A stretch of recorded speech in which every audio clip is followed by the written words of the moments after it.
ಶ್ರೀಕಾಂತ್ ಪೂಜಾರಿ ಇವರ ಮನೆಗೆ ಇವತ್ತು ಭೇಟಿ ಕೊಟ್ಟಿದ್ದೇನೆ.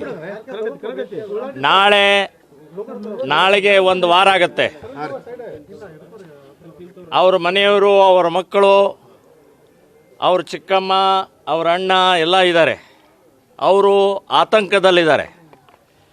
ಬಿಡುಗಡೆ ಆಗುತ್ತೋ ಇಲ್ಲೋ ಮತ್ತು ದುಡಿಯೋವನು ಅಂತ. ಅವರು ಆಟೋ ಓಡಿಸಿದರೆ ಅವ್ರ ಜೀವನ ನಡೆಯುತ್ತೆ.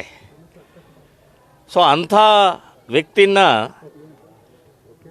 ಕಾಂಗ್ರೆಸ್ ಸರ್ಕಾರ ಅಮಾನುಷವಾಗಿ, ಅಮಾನವೀಯವಾಗಿ ಬಂಧನ ಮಾಡಿದ್ದು ಶ್ರೀರಾಮ್ ಸೇನೆ ಸಂಘಟನೆ ನಾವು ಖಂಡಿಸ್ತಾ ಇದ್ದೀವಿ.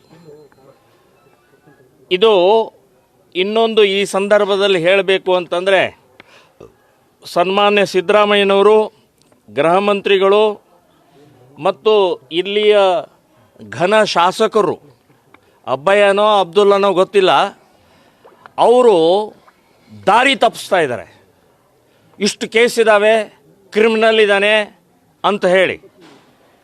ಸ್ವಾಮಿ, ಎಷ್ಟು ಕೇಸ್ ಇದ್ದಾವೆ, ಎಲ್ಲ ಕೇಸ್ನಲ್ಲೂ ನಿರ್ದೋಷ ಆಗಿ ಹೊರಗಡೆ ಬಂದಿದ್ದಾರೆ. ಒಂದು ಪೆಂಡಿಂಗ್ ಇಲ್ಲ, ಎಕ್ಸೆಪ್ಟ್ 92ರದ್ದು. 92ರ ನಂತರ ಕೇಸ್ಗಳಾಗಿದ್ದಾವೆ.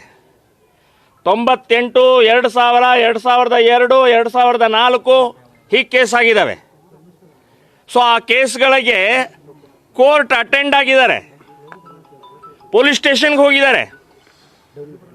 ಸೊ ಆವಾಗ ಯಾಕೆ ಅರೆಸ್ಟ್ ಮಾಡಲಿಲ್ಲ? 92ರ ನಂತರ ಬೇಕಾದಷ್ಟು ಕೇಸ್ ಆಗಿದಾವಲ್ಲ, 13 ಕೇಸು 92ರ ನಂತರನೇ ಆಗಿದ್ದಾವೆ. ಸೊ ಎಲ್ಲ ಕೇಸ್ಗಳು ನಿರ್ದೋಷದ ಬಿಡುಗಡೆ ಅಂತಿದೆ. ಇದನ್ನು ತೋರಿಸಿ ಕ್ರಿಮಿನಲ್ ಇದ್ದಾರೆ, ಅಪರಾಧಿ ಇದ್ದಾರೆ ಅಂತ ಹೇಳಿ ಬಹಳ ದೊಡ್ಡ ಗುಂಡಾ ಥರ ಬಿಂಬಿಸ್ತಾ ಇದ್ದಾರಲ್ಲ ಕಾಂಗ್ರೆಸ್ನವರೇ. ಎಲ್ಲ ಬಿಡುಗಡೆ ಆಗಿದೆ, ಯಾವುದೇ ರೀತಿಯ ತಪ್ಪಿತಸ್ಥನಲ್ಲ ಅಂತ ಹೇಳಿ ಕೋರ್ಟನೇ ನಿರ್ದೋಷ ಆಗಿ ಬಿಡುಗಡೆ ಮಾಡಿದೆ. ಸೊ ಈ ರೀತಿಯ ದಾರಿ ತಪ್ಪಿಸುವಂಥ ಕೆಲಸ ನೀವು ಮಾಡಕ್ಕೆ ಹೋಗಬಾರ್ದು. ಇದು ತಪ್ಪಾಗಿದೆ. ಈ ರೀತಿಯ ಕೇಸುಗಳು ಇದ್ದಾವೆ. ನನ್ನ ಮೇಲೆ 110 ಕೇಸ್ ಇದ್ದಾವೆ.